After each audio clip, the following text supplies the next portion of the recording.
नमस्कार, मैं Vikas Kumar YouTube channel BK the study point पर आप सबका स्वागत करते हैं। कैसे आप लोग? आशा करते हैं कि आप सब ठीक हैं, स्वस्थ हैं, बहुत अच्छे से हैं। और इसी आशा के साथ आज हम लोग सामान्य विज्ञान में प्रकाश संश्लेषण यानी फोटोसिंथेसिस का दूसरा पार्ट पढ़ेंगे।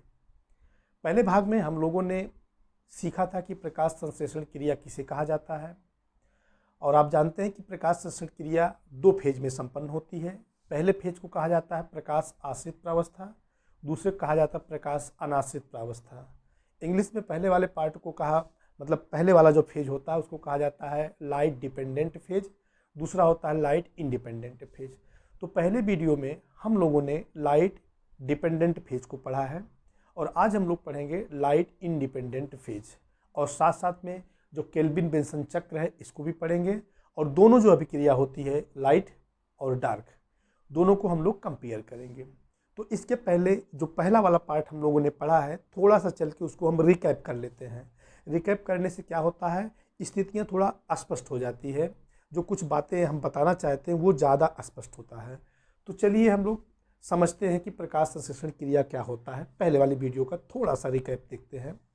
आप सभी जानते हैं कि जो प्रकाश संश्लेषण क्रिया होती है उसमें जो हरे पौधे होती हैं इनकी कोशिकाओं में सूर्य के प्रकाश की उपस्थिति में कार्बन डाइऑक्साइड और पानी यानी कि जल आपस में मिलकर क्या बनाते हैं, कार्बनिक पदार्थ बनाते हैं, कार्बनिक यौगिक का निर्माण करते हैं। जैसे कि कार्बोहाइड्रेट है, शर्करा है, ग्लूकोज है, इनका निर्माण करते हैं। इन्हीं के निर्माण की जो प्रक्रिया होती है इसी को क्या कहा जाता है, प्रकाश संश्लेषण क्रिया कहा जाता है। और इसमें आप देखते हैं जो कि सूर्य का प्रकाश है, जो उसका विकिरण ऊर्जा है वो किसमें परिवर्तित हो जाता है, रासायनिक ऊर्जा में कन्वर्ट हो जाता है। चलिए हम इसको एक समीकरण के माध्यम से समझते हैं, उसको दोहरा देते हैं। क्योंकि आप जब प्रकाश संश्लेषण क्रिया पढ़ते हैं तो आपको वही समीकरण बार बार देखने को मिलता है। और वो समीकरण ये है आपका 6CO2 + 12H2O। पौधा हरा है इसलिए इसमें क्या पाया जाता है, क्लोरोफिल। ठीक है। और जरूरत किसकी है, सूर्य का प्रकाश यानी कि सनलाइट। ठीक है। बनता क्या है, जो कार्बोहाइड्रेट होता है C6H12O6 और इसके साथ साथ बनता है 6O2 जो गैस है, ऑक्सीजन गैस, वायुमंडल में चला जाता है और 6 अणु पानी। तो यही प्रकाश संश्लेषण क्रिया में होता है, जो आप हर जगह आप देखते होंगे प्रकाश संश्लेषण में आपको ये जो है समीकरण मिलता है। तो इसमें क्या आप देख रहे हैं, इसमें जो है कार्बन डाइऑक्साइड और पानी जो है आपस में मिलके कार्बोहाइड्रेट का निर्माण करते हैं। ठीक है। और साथ साथ में ऑक्सीजन गैस मुक्त करते हैं। तो इसे क्या कहा जाता है, प्रकाश संश्लेषण क्रिया कहा जाता है। इसमें जो सूर्य की विकिरण ऊर्जा है वो रासायनिक ऊर्जा में संचित हो जाती है। तो इसमें आप देख सकते हैं जो कार्बन डाइऑक्साइड का कार्बन होता है इसका क्या होता है, स्वांगीकरण होता है। ठीक है। इसीलिए इसको कहा जाता है कार्बन स्वांगीकरण या कार्बन एसिमिलेशन। ठीक है। अब जो कार्बन एसिमिलेशन होता है, कार्बन स्वांगीकरण होता है। ठीक है। तो कहने का मतलब इसका जो प्रकाश संश्लेषण क्रिया होती है, प्रकाश संश्लेषण क्रिया को आप कार्बन एसिमिलेशन या कार्बन स्वांगीकरण भी कह सकते हैं, क्योंकि इसका मतलब यही है। तो चलिए आप जानते हैं कि जो प्रकाश संश्लेषण क्रिया होती है ये एक रासायनिक क्रिया होती है। इसमें आप देखते हैं एक होता है ऑक्सीडेशन और दूसरा होता है रिडक्शन। ऑक्सीडेशन को हिंदी में कहा जाता है उपचयन और इसको कहा जाता है अपचयन। अब आप बताइए किसका उपचयन होता है, किसका अपचयन होता है, यानी किसका ऑक्सीडेशन होता है, किसका रिडक्शन होता है। और ऑक्सीडेशन हो कि क्या बनता है, रिडक्शन हो कि क्या बनता है। तो देखिए पानी यानी जो जल है, जल के अणुओं का होता है ऑक्सीडेशन और ऑक्सीडेशन हो कि क्या बनता है, ऑक्सीजन गैस बनता है। ठीक है। और वहीं पर कार्बन डाइऑक्साइड के अणुओं का क्या होता है, रिडक्शन होता है यानी अपचयन होता है। अपचयन होके क्या बनता है? ग्लूकोज बनता है। कितना आसान ना, बहुत आसान है, बशर्ते आप समझने का प्रयास करिए। तो आप यहाँ पे क्या देखें, जल के अणुओं का ऑक्सीडेशन होकर ऑक्सीजन बना और कार्बन डाइऑक्साइड के अणुओं का रिडक्शन यानी अपचयन होकर कार्बोहाइड्रेट का निर्माण होता है। अब कार्बन डाइऑक्साइड का जो अपचयन होता है इसमें ऊर्जा की आवश्यकता होती है। ऐसी ऊर्जा क्या कहा जाता है? ऐसी ऊर्जा को कार्बन क्या बोलते हैं? उसको स्वांगीकरण शक्तियां बोला जाता है। लिखते चल रहे हैं हम, स्वांगीकरण शक्तियां कहा जाता है। अब आप कहेंगे ये शक्तियां कौन सी है, तो आप बताएंगे एटीपी और कौन सा है? NADPH2। ठीक है, NADPH2। ठीक, ये क्या है? संयुक्त रूप से इन दोनों को क्या कहा जाता है? स्वांगीकरण शक्तियां कहा जाता है। देखिए, कार्बन डाइऑक्साइड का अपचयन में प्रकाश की आवश्यकता नहीं होती है, मतलब ये अंधकार में या डार्क में भी हो सकती है या होती ही है सीधे सीधे। लेकिन जो स्वांगीकरण शक्तियां होती हैं यानी एटीपी और NADPH2, इनके निर्माण में प्रकाश की आवश्यकता होती है। इसीलिए प्रकाश संश्लेषण की क्रिया जो है दो फेजों में संपन्न होती है। एक तो होती है प्रकाश की उपस्थिति में और दूसरा होता है अंधकार में। यहां हम लिख देते हैं, दो फेज में होता है प्रकाश संश्लेषण। फोटो सिंथेसिस हो गया, खत्म मामला। पहले क्या होता है? Light reaction. ठीक है, हिंदी में क्या कहते हैं इसको? प्रकाश अभिक्रिया। दूसरा होता है डार्क रिएक्शन।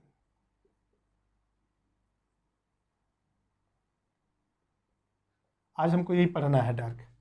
तो लाइट रिएक्शन में क्या होता है? लाइट रिएक्शन में एटीपी और NADP का निर्माण होता है। चलिए हम इसको थोड़ा सा देख लेते हैं। आप देखे हैं जो हरे पौधे होते हैं, हरे पौधों की कोशिकाओं में क्या पाया जाता है? हरे पौधों की कोशिकाओं में परहरित पाया जाता है। ठीक है, सीधे यहाँ समझिए, जो हरे पौधे होते हैं उसमें आप देखेंगे तो क्लोरोप्लास्ट पाया जाता है। दोहराते चल रहे हैं ना थोड़ा सा, क्लोरोप्लास्ट पाया जाता है। इसके अंदर आप जाएंगे तो आपको मिलेगा ग्रेना, और ग्रेना के अंदर आपको मिला है क्लोरोफिल। ठीक है, अब इसमें क्या होता है? जो क्लोरोफिल होता है इस पे जब सूर्य का प्रकाश पड़ता है तो ये इस पे जो इलेक्ट्रॉन हो गर्म होते हैं। गर्म होके माने ऊर्जा को एब्जॉर्ब कर लेते हैं, ऊर्जा पाते हैं और पाकर क्या करते हैं? अपनी कक्षा को छोड़ देते हैं। कक्षा को छोड़ने के बाद पहला काम क्या करते हैं? जो पानी है, पानी क्या, पहले तो जो जो एडीपी है इसके साथ ये ऊर्जा जुड़ करके क्या बना लेता है? एटीपी का निर्माण कर लेता है। ये क्या है? स्वांगीकरण शक्तियां है ना, एटीपी का निर्माण करता है। कहने का मतलब जो विकिरण ऊर्जा होती है वो रासायनिक ऊर्जा में संचित हो जाती है। दूसरा क्या होता है? जो पानी है, पानी के अणुओं को जब आप यहाँ देख रहे हैं अपचयन हो रहा था ना, तो पानी के अणुओं का क्या होता है? ये अपघटित कर देता है और इसमें तोड़ देता है। किसमें? हाइड्रोजन आयन और हाइड्रॉक्सिल आयन में, यानी कि OH आयन में तोड़ देता है। तोड़ने के बाद जो आपको ये हाइड्रोजन आयन मिल रहा है, H+ आयन, इसको क्या करता है? वो ये जो है जा करके जो NADP है इसके साथ जुड़ जाता है और जुड़ने के बाद क्या बना लेता है? NADPH2 का निर्माण कर लेता है। ठीक है, तो आप इसमें क्या देखें? जो स्वांगीकरण शक्तियां हैं ATP और NADPH2 का निर्माण होता है। और अब आपका बचा है OH- आयन यानी हाइड्रॉक्सिल आयन बचा है। तो जो OH- आयन है ये क्या करता है? संघनित होता है। संघनित होकर क्या बना लेता है? पानी बना लेता है और ऑक्सीजन मुक्त कर देता है। ठीक है, और बना लेता है H2O। ठीक है, क्या बना लेता है? H2O और पानी। तो इसमें अगर हम इसको समीकरण को हम संतुलित करेंगे तो ये हो जाएगा। और साथ में जो ये चार जो इलेक्ट्रॉन अपनी कक्षा को छोड़ करके जो सारी प्रक्रिया कर रहे हैं ये फिर चला जाता है क्लोरोफिल में। तो हमको क्या ज्ञात हुआ इसमें कि ऑक्सीजन बनता है, NADPH2 बनता है, ATP का निर्माण होता है। और जो ऑक्सीजन हमको प्राप्त होता है कहाँ से प्राप्त होता है? ये पानी के अणुओं के टूटने से बनता है। और कार्बन डाइऑक्साइड किससे मिलता है? कार्बन डाइऑक्साइड इससे मिलता है। कार्बन डाइऑक्साइड से क्या बनता है? ग्लूकोज बनता है, कार्बोहाइड्रेट का निर्माण होता है। ठीक है ना। अब हम पढ़ेंगे इसमें डार्क रिएक्शन। चलिए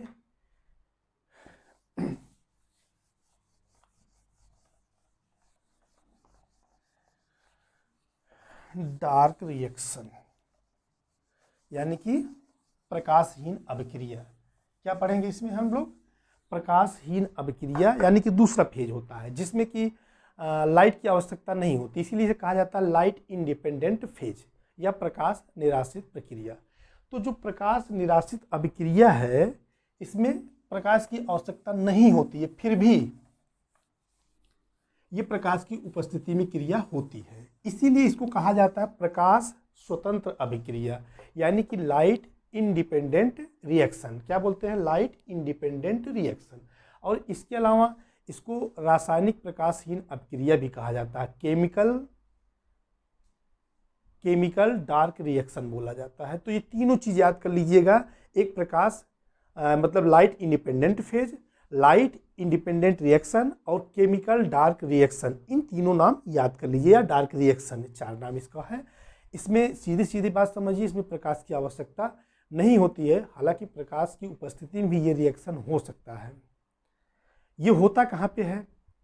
कोशिका के हमने फिर बताया है, आप जो पादप की कोशिका है, पादप कोशिका मतलब उसके अंदर ग्रेना के साथ साथ स्टोमा भी पाया जाता है। कहाँ? स्ट्रोमा में। पहला चीज़ आपको याद करना पड़ेगा कि जो डार्क रिएक्शन होता है वो स्ट्रोमा में होता है। क्यों होता है? क्योंकि इसमें बहुत सारे एंजाइम पाए जाते हैं। क्या पाए जाते हैं? एंजाइम पाए जाते हैं, माने जिसको बीकर कहा जाता है। स्पेलिंग गलत होगा तो ज़्यादा यार केयर मत करिएगा। तो जो बीकर होता है ये करता क्या है? जो बाहर से आप कार्बन डाइऑक्साइड, आपको मतलब पौधे की बात कर रहे हैं, जो बाहर से पौधे कार्बन डाइऑक्साइड लेते हैं उनको ये एंजाइम क्या करते हैं? ग्लूकोज में, शर्करा में, मंड में क्या करते हैं? कन्वर्ट करते हैं, यानी परिवर्तित कर देते हैं। इसीलिए ये क्रिया अंधेरे में स्टोमा के अंदर होता है। क्या करते हैं? जो शर्करा होता है, मंड होता है, तो इसमें ये परिवर्तित कर देते हैं। इसमें ये देखना होता है कि जो कार्बन का जो पथ होता है वो कैसे होता है। इसके लिए एक साइंटिस्ट है जिनका नाम है एम कैल्विन। क्या नाम है? एम कैल्विन और ए बेंसन। इन्होंने 1954 में इन्होंने क्या, एम कैल्विन और ए बेंसन और इनके और जो सहयोगी थे, इन सब लोगों ने 1954 में कार्बन पथ, सब लिखते जा रहे हैं, कार्बन पथ, ठीक है, कार्बन यानी कि कार्बन के मार्ग की खोज किया था। इसके लिए इनको 1961 में बहुत बड़ा पुरस्कार मिला है। साइंस के क्षेत्र में, अर्थशास्त्र के क्षेत्र में, साहित्य के क्षेत्र में, इन सब में ये पुरस्कार दिया जाता है। आप जानते होंगे वो कौन सा बड़ा पुरस्कार है? इसको कहा जाता है, कौन सा पुरस्कार? नोबेल का पुरस्कार दिया गया है। इनको बहुत बड़ा सम्मान है ये। तो इसलिए इनको जो है, इन दोनों को 1961 में नोबेल के पुरस्कार से सम्मानित किया गया, क्योंकि इन्होंने कार्बन पथ की खोज किया था। तो कार्बन की पथ की खोज करने के लिए इन्हें कौन सी विधि अपनाई थी? तो इन्होंने जो विधि अपनाई थी उसको रेडियो एक्टिव ट्रेसर कहा जाता है। क्या बोलते हैं? रेडियो एक्टिव ट्रेसर विधि अपनाई थी। रेडियो एक्टिव ट्रेसर की विधि अपनाई थी, ठीक है। और इन्होंने जिस पौधे को लिया था वो एक कोशिकीय शैवाल था, जिसको कहा गया है, क्या बोलते हैं उसको? क्लोरेला। क्लोरेला नामक एक कोशिकीय हरे शैवाल का इन्होंने उपयोग किया था। उसके ऊपर इन्होंने क्या किया था? जो कार्बन डाइऑक्साइड था, कैसे कार्बन डाइऑक्साइड था?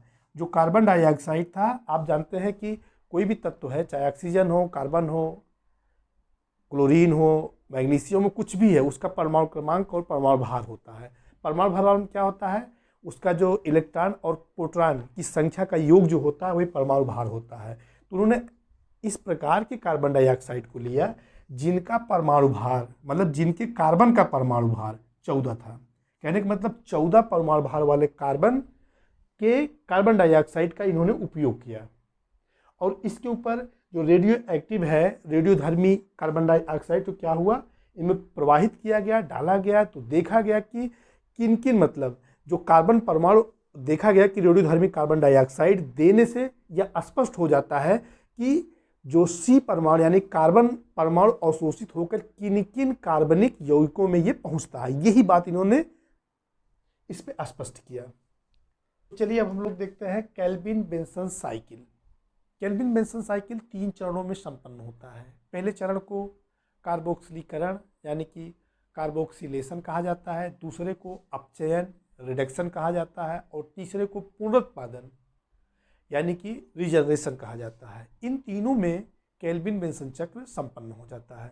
पहले में होता क्या है, जो कार्बोक्सिलीकरण में जो राइबोलोज 1,5 बाइफास्फेट होता है, ये कार्बन डाइऑक्साइड को अवशोषित कर लेता है और अवशोषित करके बना लेता है 3 फास्फोग्लिसरिक एसिड का 2 अणु।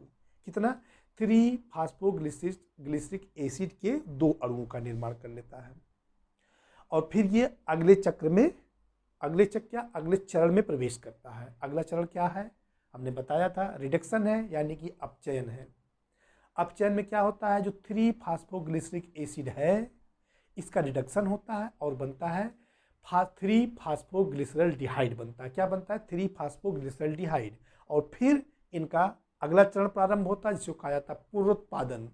पुनरुत्पादन में क्या होता है, यानी कि रिजनरेशन होता है, फिर से जनरेशन हो जाता है और उसमें होता है जो 3 फास्फोग्लिसरल्डिहाइड है, ये इसका जब पुनरुत्पादन होता है तो फिर बन जाता है राइबोलोज 1,5 बाइफास्फेट और इस प्रकार इनका एक चक्र पूरा होता है।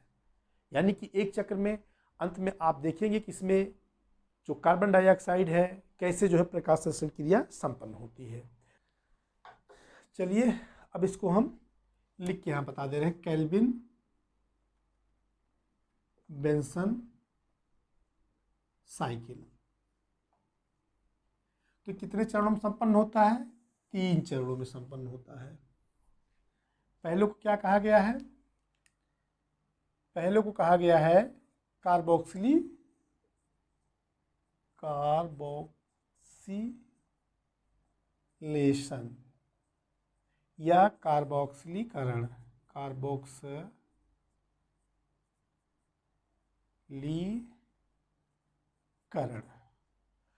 दूसरे को अपचयन यानी कि रिडक्शन, अपचयन। और तीसरा क्या है, रीजनरेशन,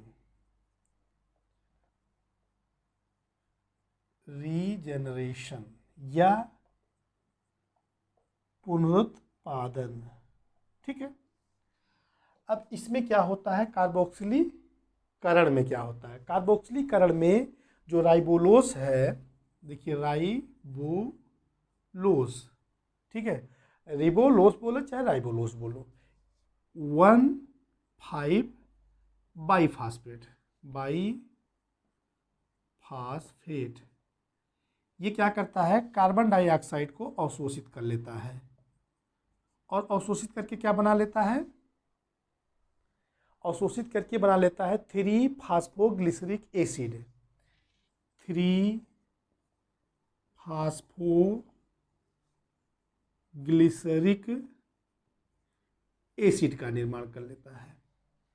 अब इसका क्या होता है, रिडक्शन होता है 3 फास्फोग्लिसरिक एसिड का। यहाँ पर रिडक्शन होके क्या बनता है, लिख दे रहे हैं यहाँ पे, इसे रिडक्शन कहाँ लंबा चौड़ा ले जाएंगे, इनका क्या होता है, रिडक्शन होता है और रिडक्शन होके क्या बनता है, 3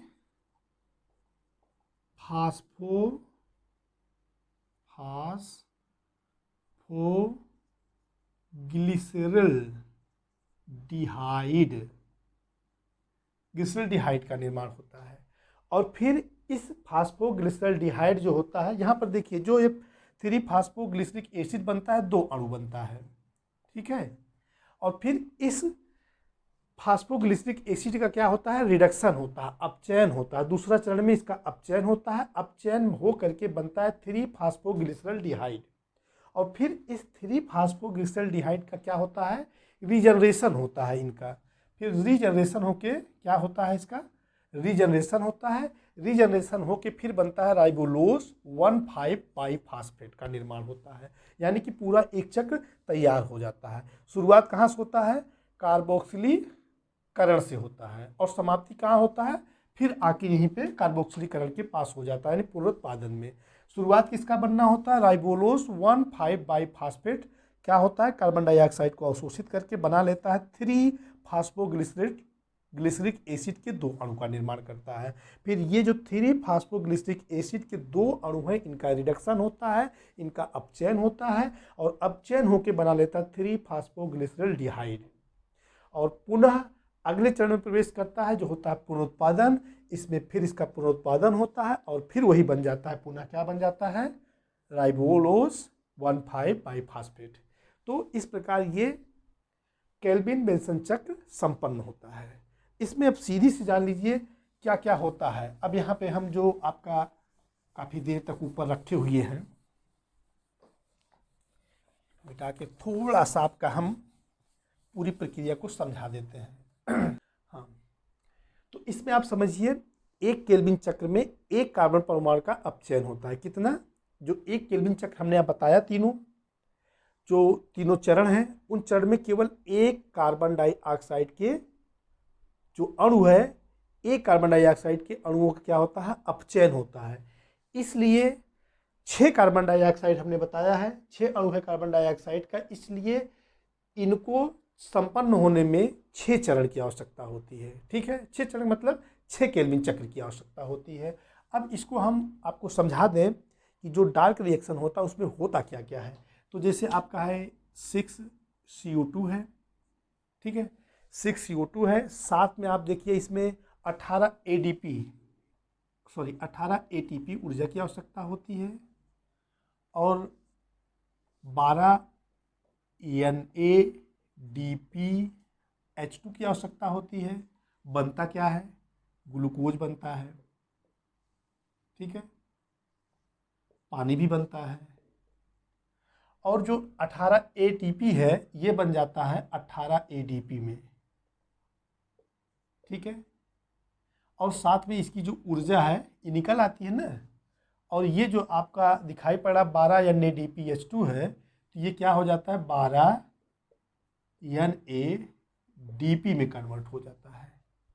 ठीक है, इसका जो H2 है ये वही चला जाता है, पानी बन जाता है यहाँ पे। तो यहाँ पे 6H2O लिख दें हम। तो इसमें आपको यही देखने को मिलेगा, अगर डार्क रिएक्शन का आप फाइनली केल्विन चक्र के बाद देखेंगे तो ये 6CO2 plus 18 ATP plus 12 NADPH2 equal to C6H12O6 plus 6H2O plus 18 ADP plus IP plus 12 NADP। अब हम लोग इसमें देखेंगे जो डार्क रिएक्शन है और जो लाइट रिएक्शन है, प्रकाश प्रक्रिया और प्रकाशहीन अभिक्रिया, दोनों को हम लोग जो है कंपेयर करते हैं। यहाँ हम लिख लेते हैं प्रकाश अभिक्रिया, प्रकाश अभिक्रिया, ठीक, लाइट रिएक्शन या लार, और यह है प्रकाशहीन अभिक्रिया।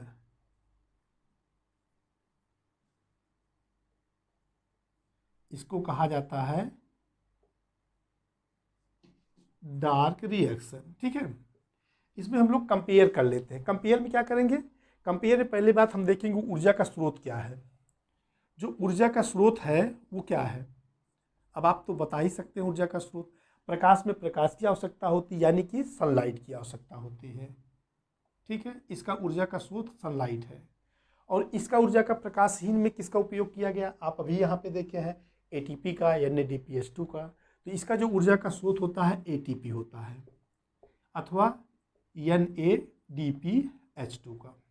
ठीक है, दूसरी चीज़ हमको क्या देखना, इसमें जो रॉ मटेरियल होता है, रॉ मटेरियल क्या है, रॉ मटेरियल मतलब कच्चा माल।